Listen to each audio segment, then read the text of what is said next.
Everyone. आज की video में हम एक्सरसाइज 10.1 का क्वेश्चन नंबर 2 पार्ट 1 समझेंगे। Identify the terms and their factors in the following expressions. Show the terms and factors by tree diagrams. तो अब क्वेश्चन में ये है कि हमें टर्म्स एंड उनके फैक्टर्स को आइडेंटिफाई करना है, ढूंढना है दिए गए एक्सप्रेशंस में से। हमें कुछ एक्सप्रेशंस दिए हुए हैं, उसमें हमें टर्म्स फाइंड करनी है और फैक्टर्स फाइंड करने हैं। फाइंड करने के बाद हमें उनको शो कैसे करना है, ट्री डायग्राम से। तो अभी सबसे पहले हम कुछ बेसिक चीज़ें समझते हैं। तो सबसे पहले हमारे पास आते हैं फैक्टर्स। अभी फैक्टर्स क्या होते हैं? तो फैक्टर्स कोई भी नंबर या कोई भी वेरिएबल होते हैं जिनको जब हम मल्टीप्लाई करते हैं, जब हम उन्हें मल्टीप्लाई करते हैं आपस में, तो हमें टर्म्स मिलती हैं। और जब उन टर्म्स को हम ऐड करते हैं, प्लस करते हैं, तब हमें एक्सप्रेशंस मिलते हैं। इससे हमें ये समझ आता है कि सबसे पहले हमारे आते हैं फैक्टर्स। फैक्टर्स के बिना हमारे एक्सप्रेशंस तक हम कभी पहुंच नहीं सकते। फैक्टर्स से ही टर्म्स बनेंगी और टर्म्स से ही फिर एक्सप्रेशंस बनेंगे। अगर फैक्टर्स नहीं है, टर्म्स नहीं है, एक्सप्रेशन नहीं होगा। तो सबसे पहले फैक्टर्स हैं, फिर टर्म्स हैं, फिर एक्सप्रेशंस हैं। तो अभी फैक्टर्स क्या हैं फिर से देख लेते हैं। फैक्टर्स कोई भी नंबर हो सकते हैं या वेरिएबल, जैसे नंबर है 3 है, 4 है, 7 है, -9 है। और वेरिएबल मतलब x, y, z, s, m, कोई भी वेरिएबल, मतलब ये अल्फ़ाबेट्स, ये होते हैं हमारे फैक्टर्स। इनमें से कोई भी जब हम इन्हें आपस में मल्टीप्लाई करते हैं, जैसे मान लो हमने 3x ले लिया, -9s ले लिया, ये बन जाती है हमारी टर्म्स। तो फैक्टर्स को आपस में मल्टीप्लाई करके जब हम इन्हें फिर ऐड करते हैं, तब हमारे लास्ट में आ जाते हैं एक्सप्रेशंस। तब हम इन्हें ए पार्ट में फाइंड करते हैं कि हमारे टर्म्स क्या हैं, फैक्टर्स क्या हैं और टर्म्स क्या हैं। तो ये हमारा इतना ही एक्सप्रेशन है x-3। तो x-3 में दो टर्म्स है, एक तो है x और एक है -3। तो सबसे पहले हम लिख लेते हैं टर्म्स। पहले हमें टर्म्स फाइंड करनी है और फिर उसके फैक्टर्स। तो टर्म हमारी जो पहली टर्म है वो है ये। इस तरह से हम ट्री डायग्राम बनाते हैं। तो पहली हमारी टर्म है x और दूसरी टर्म है -3। अब इसमें माइनस और प्लस का बहुत ध्यान रखना है, क्योंकि जो x है ना, x तो पॉजिटिव है, x के आगे तो प्लस है, अंडरस्टूड है, इसलिए हमें प्लस लगाने की कोई ज़रूरत नहीं होती। लेकिन जब कोई भी नंबर या वेरिएबल माइनस में होता है, नेगेटिव होता है, तो हमें माइनस का साइन लगाना ज़रूरी होता है। तो इस पूरे एक्सप्रेशन में दो ही टर्म्स थी, एक तो थी x और एक थी -3। इसमें एक चीज़ बहुत ज़्यादा ध्यान रखनी है कि जो 1 होता है उसे हम कभी भी फैक्टर नहीं लिखते। अब ये जो 1 है ना, ये मैं पॉजिटिव 1 की बात कर रही हूँ, मतलब +1 की, इसकी, इसे हम कभी भी फैक्टर में नहीं लिखते हैं, क्योंकि ये तो हर एक नंबर का, हर एक वेरिएबल का में फैक्टर होता ही होता है। हर एक टर्म में ये फैक्टर है ही, क्योंकि x के साथ भी 1 मल्टीप्लाई हो रहा है और -3 के साथ भी 1 मल्टीप्लाई हो रहा है। तो हम 1 को कभी भी फैक्टर में नहीं लिखते हैं। हाँ, -1 को हम कुछ केसेस में हमें फैक्टर में लिखना पड़ता है, लेकिन हम पॉजिटिव का 1 कभी भी फैक्टर में नहीं लिखते। ये चीज़ हमको ध्यान रखनी है। अब ये तो हमारा हो गया एक्सप्रेशन। हमें ऐसे आंसर में लिखना भी है कि ये है एक्सप्रेशन, ये है एक्सप्रेशन की टर्म्स, और नीचे आएंगे फैक्टर्स। पहले देखते हैं क्या इसके फैक्टर्स बनेंगे भी या नहीं। अभी जो x है ना, तो फैक्टर्स कैसे पता लगाएंगे? फैक्टर्स ऐसे पता लगाएंगे कि जो ये x है, मतलब ये जो टर्म है, ये किस किस को मल्टीप्लाई करके बनी है। क्योंकि टर्म कब बनती है? जब फैक्टर्स मल्टीप्लाई होते हैं। तो ऐसे कौन से फैक्टर्स मल्टीप्लाई हुए हैं जिससे हमारी ये टर्म x बनी है? तो भैया x किससे मल्टीप्लाई हुआ होगा? x तो 1 से मल्टीप्लाई हुआ होगा। x इंटू 1 x, ऐसे ही तो होगा ना। x को 1 से मल्टीप्लाई करेंगे तो x ही आएगा। तो इसका मतलब है जो ये वाली टर्म है ना, इसके दो फैक्टर्स हैं, एक तो x है और एक 1 है। तो मैंने बताया कि 1 को लिखना ज़रूरी नहीं होता है। तो ये जो टर्म है इसका फैक्टर x ही होगा, तो इसलिए हमको इसको आगे लिखने की ज़रूरत नहीं है। अब अगला देखते हैं -3। अब -3 में भी यही है। -3 किससे मल्टीप्लाई हुआ होगा? ये भी 1 से ही मल्टीप्लाई हुआ होगा। तो ये -3 को 1 से मल्टीप्लाई करेंगे तो -3 आएगा। तो इसका मतलब है -3 के जो फैक्टर्स हैं वो -3 है और 1 है। और हम 1 को कभी लिखते ही नहीं है फैक्टर में। तो -3 जो ये टर्म है ना, इसका फैक्टर -3 ही होगा, इसलिए हम इसको आगे बढ़ाएंगे नहीं, तो हमारा जो आंसर है वो यहीं तक रहेगा। अब नेक्स्ट पार्ट देखते हैं, पार्ट बी। अब पार्ट बी में जो हमारा एक्सप्रेशन है वो है 1 + x + x²। तो ये तो है एक्सप्रेशन, इसके नीचे हम ट्री डायग्राम के थ्रू इसके टर्म्स और फैक्टर्स भी लिखेंगे। अब पहले टर्म्स देखते हैं। तो इसमें 3 टर्म्स है, 1 x और x²। तो पहली टर्म है 1, दूसरी टर्म है x और तीसरी टर्म है x²। ये टर्म्स क्यों है? क्योंकि टर्म्स को ही ऐड करके एक एक्सप्रेशन बनता है। आप देखोगे इन तीनों को ऐड करके ही ये एक्सप्रेशन बना है। अब आप कहोगे यहाँ पर तो मैम ऐड नहीं हुआ, यहाँ तो सब्ट्रैक्ट हुआ है। तो नहीं, यहाँ पर भी हुआ, एडिशन ही है, क्योंकि हम x - 3 को ऐसे भी लिख सकते हैं, x + -3, फिर प्लस माइनस माइनस, तो फिर जाके यहाँ माइनस आता है। लेकिन सबसे पहले तो यहाँ पे ये -3 जो है x के साथ ऐड ही हुआ है, इसलिए कहा जाता है कि जब टर्म्स ऐड होती हैं तो एक्सप्रेशंस बनता है। तो हुआ तो यहाँ पर ऐड ही है, लेकिन वो प्लस माइनस माइनस होता है, इसलिए यहाँ पर माइनस का साइन नज़र आ रहा है। तो कन्फ्यूजन ना हो इसलिए मैंने क्लियर किया है। अब यहाँ पर तीनों को ऐड करके इसने एक्सप्रेशन बनाया, तो ये तीनों हमारी होंगी टर्म्स। अब इसने हमसे फैक्टर्स भी पूछे हैं।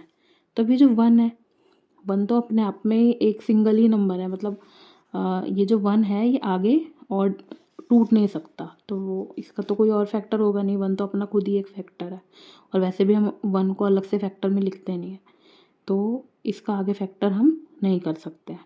अब ये जो x है, इस x में भी यही है कि x को 1 से मल्टीप्लाई करा तो x आ गया। 1 हमें लिखना ही नहीं होता फैक्टर में, तो फिर इसका भी आगे फैक्टर नहीं बनेगा। हाँ, लेकिन ये इसमें देखते हैं हम, जो x² है, तो x² कैसे बनता है? x को x से ही मल्टीप्लाई करके x² बनता है, तो इसके फैक्टर हम निकाल सकते हैं, x और x। इसमें 1 नहीं था, तो इसलिए इस केस में हमारे फैक्टर्स बन गए। अब जैसे ये फर्स्ट पार्ट है, इसमें एक्सप्रेशन था और टर्म्स थी, फैक्टर्स आगे टूटे ही नहीं, तो हमें फैक्टर्स नहीं लिखे। इसमें भी आगे फैक्टर नहीं टूटे, इसमें भी नहीं टूटे, लेकिन इसमें फैक्टर टूटे हैं क्योंकि x और x को मल्टीप्लाई करके x² बना है। अब नेक्स्ट पार्ट देखते हैं। अब ये एक्सप्रेशन है y - y³, तो इसके आगे हम लिख देंगे एक्सप्रेशन। अब इसमें कितनी टर्म्स हैं वो हमें नज़र ही आ रही है कि इसमें 2 टर्म्स हैं, एक तो टर्म है y और एक है -y³।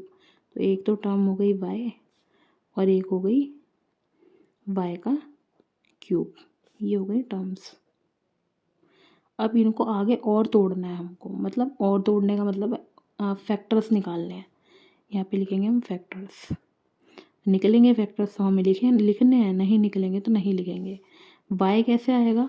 y किस किस को मल्टीप्लाई करके बनाए ये देखेंगे हम फैक्टर निकालने के लिए। तो y को 1 से मल्टीप्लाई करेंगे तो y आएगा, लेकिन 1 हम फैक्टर में लिखते ही नहीं है, तो इसलिए आगे नहीं टूट रहा है, तो आगे फैक्टर नहीं निकलेगा।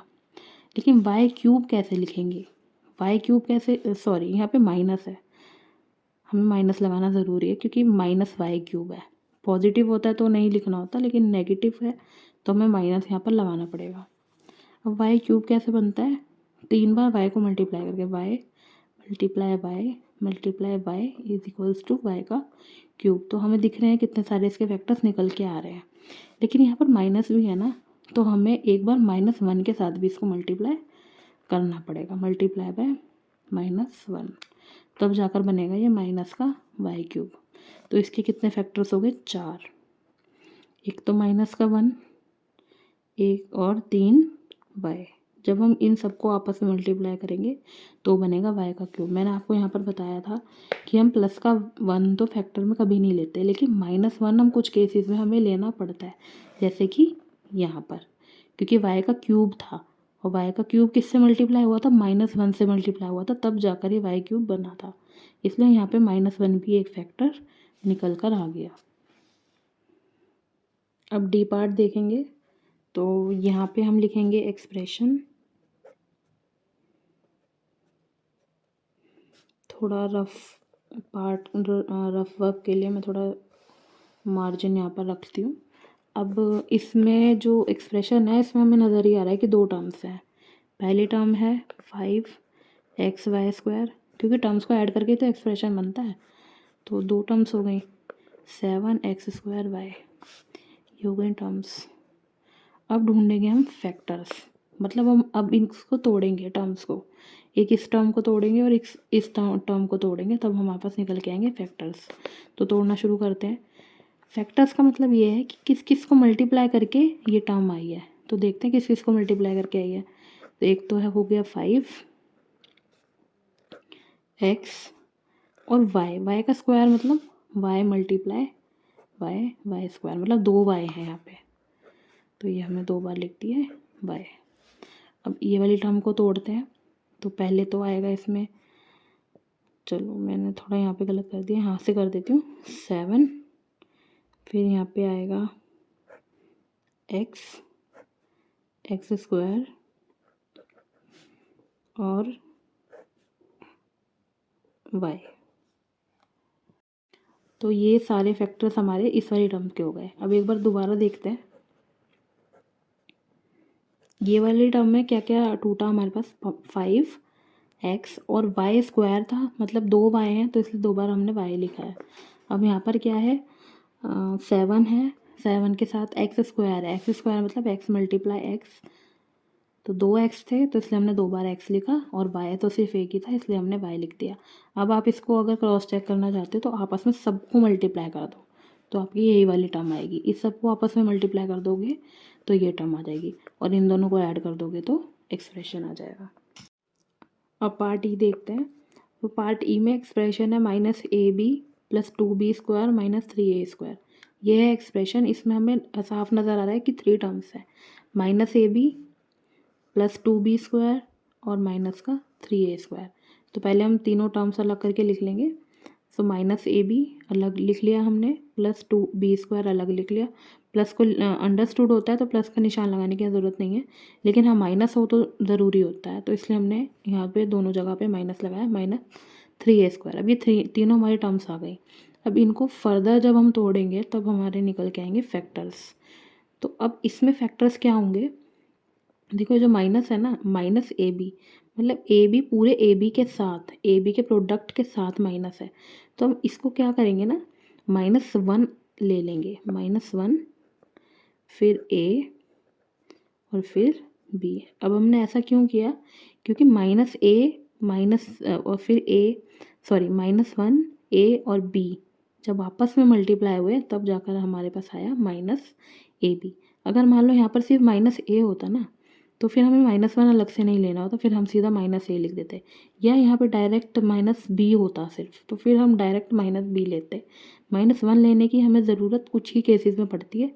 वो क्यों पड़ी है हमें, क्योंकि यहाँ पर a और b 2 वेरिएबल है और दोनों का प्रोडक्ट है और उसके साथ माइनस है, इसलिए हमने -1 अलग निकाल दिया और a और b को अलग कर दिया। तो मैंने पहले ही बताया था कि कभी कभी हमें -1 लिखने की ज़रूरत पड़ जाती है। अब यहाँ पर देखते हैं, इसमें तो बहुत ही सिंपल है। पहले तो सबसे पहला फैक्टर है 2 और फिर b² में 2 भी हैं, b × b, इसलिए 2 बार हम लिख देंगे b। क्रॉस चेक करने के लिए आप आपस में इसको मल्टीप्लाई करोगे तो आपके पास यही टर्म बन के आ जाएगी। इसमें देखते हैं, अब इसमें -1 लिखने की कोई ज़रूरत नहीं है, इसमें हम डायरेक्ट लिख सकते हैं -3 के साथ a² मल्टीप्लाई हुआ है तो -3a और फिर a। तो ये सारे हमारे हो गए फैक्टर्स। इसके साथ ये वाला पार्ट ख़त्म होता है। अब क्वेश्चन नंबर 2 का पार्ट, मतलब सेकंड पार्ट क्वेश्चन 2 का, वो हम नेक्स्ट वीडियो में करेंगे। Thank you.